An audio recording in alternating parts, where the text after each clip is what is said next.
Assalamualaikum warahmatullahi wabarakatuh. Kali ini kita akan mempelajari pengaruh subsidi per unit atau spesifik ya. Jadi selain pengaruh dari pajak, keseimbangan pasar juga bisa berubah karena subsidi ya. Nah, subsidi ini merupakan bantuan yang diberikan oleh pemerintah kepada produsen atas harga suatu barang. Yang prinsipnya ini sama dengan pajak, hanya saja kalau subsidi ini mengurangi harga ya, mengurangi harga dari barang dari produsen ya. Jadi kalau pajak yang dikenakan pemerintah itu menambah harga barang, tapi kalau subsidi yang diberikan oleh pemerintah itu mengurangi harga barang tersebut. Kalau sebelum adanya subsidi, ini fungsi penawarannya adalah P sama dengan CQ plus D. Tapi karena setelah ada subsidi, misalkan diberi subsidi sebesar S, subsidinya sebesar S, maka penawarannya menjadi P aksen S, yaitu ya tinggal dikurangi S saja. Jadi fungsi penawaran sebelumnya dikurangi S. Ini juga nanti akan mengalami perubahan fungsi perubahan keseimbangan pasar ya, yaitu PD nya sama dengan P aksen ya, P aksen S. Kemudian sehingga perubahan keseimbangan pasar tadi, P aksen S tadi ini mengakibatkan penurunan harga ya. Jadi akibat subsidi tadi harganya turun. Nah, harga turun tersebut, misalkan tadinya keseimbangan pasarnya adalah PE, kemudian setelah disubsidi keseimbangannya menjadi P aksen E, harganya segitu. Artinya apa? Artinya ini subsidi ya. Artinya besar subsidi yang diterima oleh konsumen, ini subsidi, SK sama dengan PE kurangi P aksen E. Nah, kalau sudah ketemu subsidi yang diterima oleh konsumen, maka yang diterima produsen adalah subsidi yang awal tadi dikurangi yang konsumen barusan. Kemudian subsidi totalnya yang dikeluarkan oleh pemerintah adalah S sama dengan S kali Q aksen. Oke, subsidi ini yang diterima konsumen. Studi kasusnya mirip dengan studi kasus yang pertama. Di sini yang ditanyakan jika diberi subsidi Rp10 ya. Dari studi kasus yang pertama ini kita punya PD nya, fungsi permintaannya sekian, fungsi penawarannya ini. Nah, kalau sebelum subsidi ini dia punya keseimbangan pasar sekian, 250 dan 65. Sehingga setelah subsidi Rp10, fungsi penawaran yang tadinya ini menjadi dikurangi S ya, dikurangi subsidi ini S, yaitu menjadi 10 QS min 400 min 10, sehingga menjadi min 410. Ini P aksen S nya. Berikutnya keseimbangan pasarnya ya. Ini kan fungsi penawarannya sudah berubah nih, tadinya min 400 menjadi min 410, 10 QS nya gitu ya. Nah, kita cari keseimbangan pasar yang baru setelah subsidi. Ini fungsi permintaannya, ini fungsi penawarannya yang baru setelah subsidi. Nanti ketemunya 65,5. Tadinya sebelum subsidi dia hanya 65 QE nya, kemudian PE nya 250. Setelah subsidi kita cari harga keseimbangan setelah subsidi, ya tinggal dimasukkan ya, 65,5 ini dimasukkan ke salah satu ini, P aksen E atau P aksen S atau P aksen D sama PD, sama saja. Pakai ini min 10 Q plus 900, pakai ini boleh. Jadi Q nya dimasukkan ke sini boleh, atau dimasukkan ke sana, nanti sama saja, hasilnya adalah 245. Nah, keseimbangan pasar yang tadinya 250 ini harganya 250, setelah dikenai subsidi diberikan subsidi harganya menjadi 245. Artinya konsumen mendapatkan subsidi sebesar 5 rupiah ya. Nih subsidi yang diterima konsumen tadinya 250 menjadi 245, sehingga dia menerima 5 rupiah subsidi dari pemerintah. Yang diterima oleh produsen berapa? Dari 10 subsidi 10 rupiah per unit ini, yang diterima konsumen adalah 5. Jadi yang diterima produsen tinggal dikurangkan 5. Kalau nanti ini ketemunya 6, maka di sini ketemunya 4 ya, subsidi yang diterima produsen.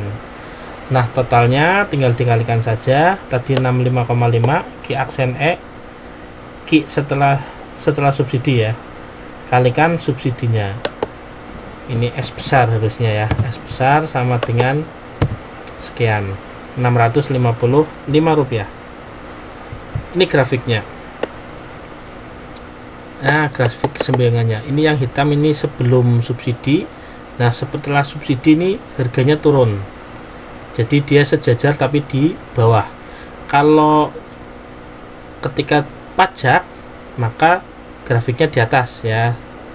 Pada materi sebelumnya. Ini setelah pajak grafiknya di atas. Tapi sejajar ya.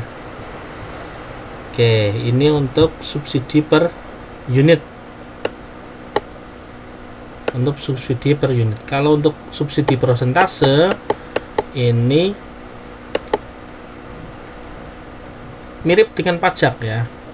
Kalau subsidi persentase ini tinggal dibagi saja. Tadinya CQ plus D, tinggal C-nya bagi 1 plus S ya. 1 plus S, kemudian ini juga 1 plus S, ini diberi subsidi, dikalikan subsidi, ini 1 S. Kalau ketika pajak 1 plus ya, maaf 1 min, ini 1 plus pembaginya.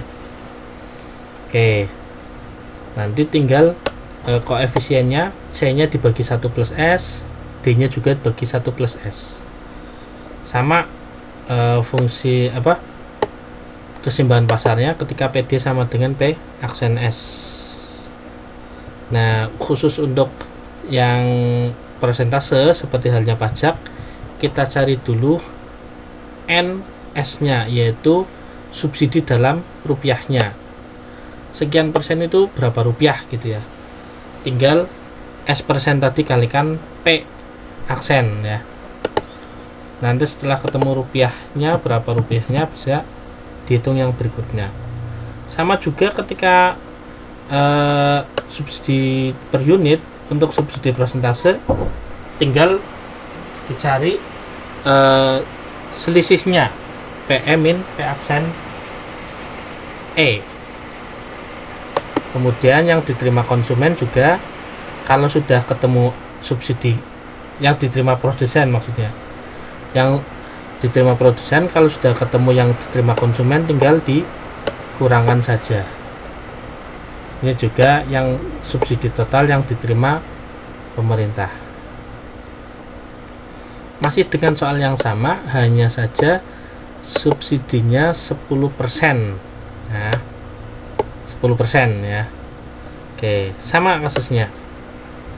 Ini studi kasus yang pertama ini masih sama. Kalau diberi subsidi tapi 10%.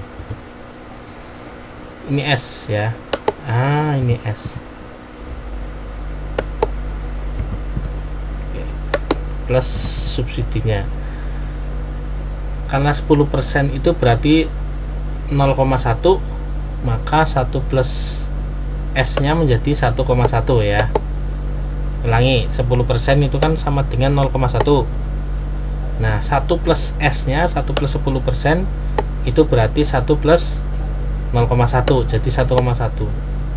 Sehingga tinggal membagi tadinya ini 10 bagi 1,1 min 400 bagi 1,1. Ini hasilnya. Ini masing-masing bagi 1,1 sama dengan P aksen S nya sekian. Keseimbangan pasarnya juga sama, tinggal disama dengankan ya, yang sebelum subsidi dengan setelah subsidi.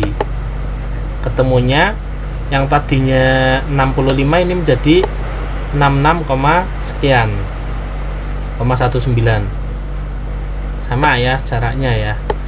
Kemudian keseimbangan pasarnya, P nya harganya adalah tadinya 250, ini menjadi 238,1. Ini kan turun ya, karena diberi subsidi menjadi tadinya 250 menjadi 238. Nah, jangan lupa untuk yang persentase kita cari yang dalam rupiahnya. Tadi 10% kali 238,1 menjadi 23,81. Ini subsidi dalam rupiahnya. Jadi 10% subsidi tadi itu maksudnya adalah dalam rupiah 23,81. Kita lihat yang diterima konsumen. Subsidi yang diterima konsumen selisihnya tadi 250 kurangi 238,1. Ini 11,9. Kemudian yang diterima produsen berarti rupiahnya yang ini 23,81 kurangi 11,9 ini menjadi yang diterima produsen 11,91. Ini total subsidi ya, ini subsidi. Subsidi total yang diberikan ya oleh pemerintah, tinggal dikalikan 23,81 ini dikalikan Q aksen E. Q aksen E nya tadi 66,19 ya. Kita lihat lagi Q aksen E. Nah, ini 66,19. Hasilnya berapa? Jadi hasilnya 1575,98. Oke, kita lihat ke grafiknya. Nah, grafiknya ini belum ada. Grafiknya nanti mirip dengan subsidi persentase ya. Nah, subsidi persentase ini belum digambar. Kita lihat yang pajak persentase, grafiknya seperti ini. Ini kalau pajak persentase melalui titik ini yang sama. Kalau subsidi berarti ini di bawah. Nanti garisnya dari sini, yang biru harusnya ke sini. Nah, di bawah sini yang biru. Kalau ini yang biru di atasnya. Nanti untuk subsidi persentase grafiknya yang di bawah. Oke, itu saja yang subsidi persentase. Soal latihannya adalah sebagai berikut. Nah, ini soal latihannya untuk subsidi persentase dan subsidi per unit. Oke, saja pembahasannya. Terima kasih. Assalamualaikum warahmatullahi wabarakatuh.